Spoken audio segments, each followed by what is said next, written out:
They say there is not enough darkness in the world to put out the light of the first ray of the morning sun.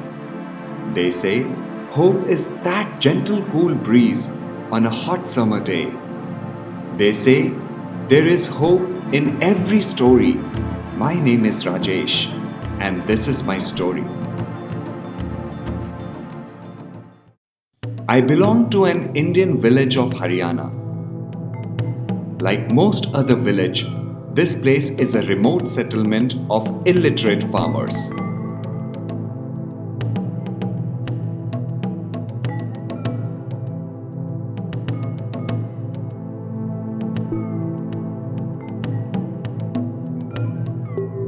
A place untouched by time, where even today a farmer would raise not more than one crop to sustain the life of his family. Since generations, the single season agriculture has been a pure gamble with the monsoon winds. The farmer would spend the remaining year waiting for the next monsoon. A gazette officer would come every year merely to revise the census sheets for the figures of disguised, seasonal, and voluntary unemployment. The rickety structure, by the way, is the village school. But unlike other schools, this school lacks one of the most important cornerstone: hope. With a complete lack of training of any sort, the teachers seldom visit the school. The duster lies under a strata of dust, and the chalk has never made a contact with the blackboard.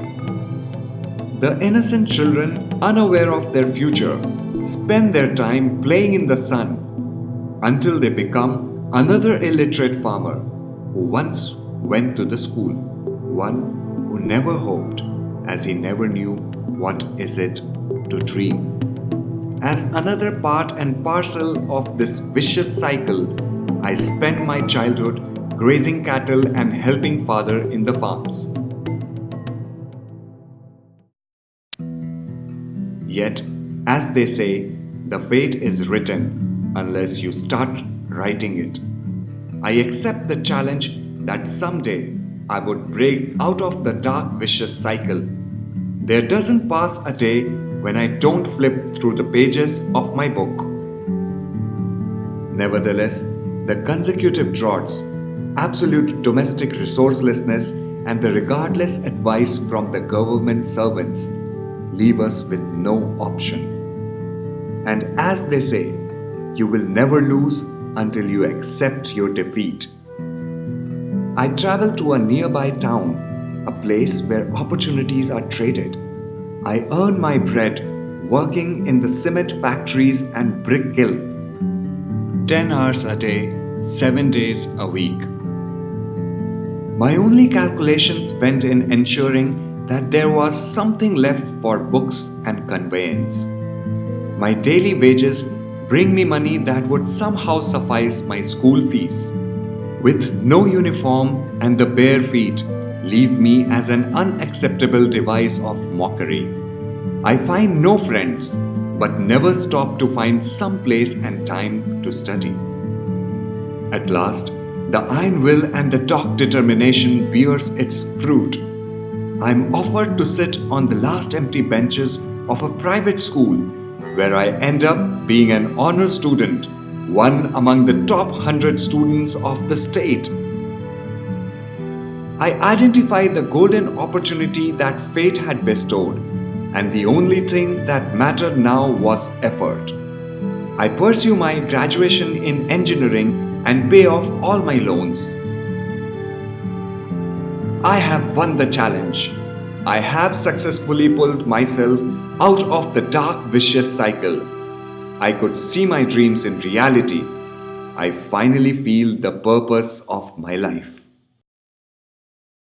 After serving various countries, I finally settle at the United States of America and complete my MBA from the Indiana University.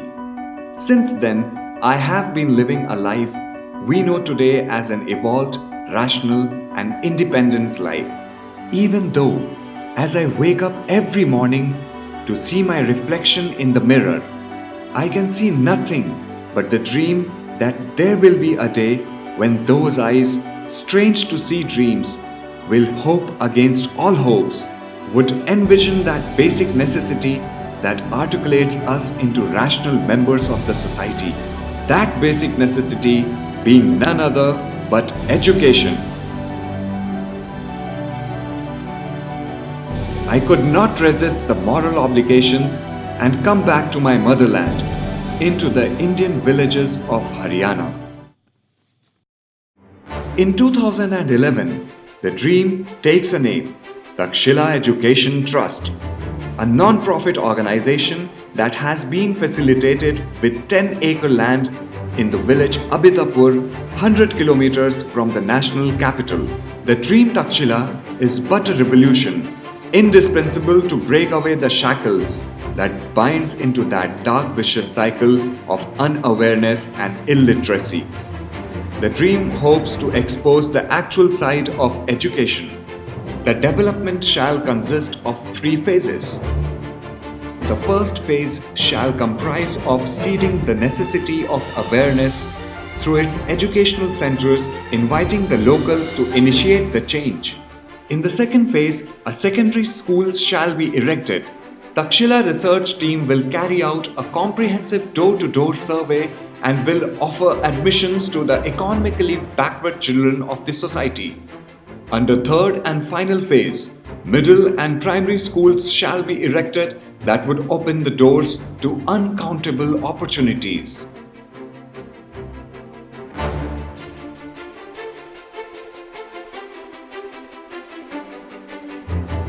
At least 60% students shall avail free education in affiliation to CBSE as well as various international education boards offering student exchange programs.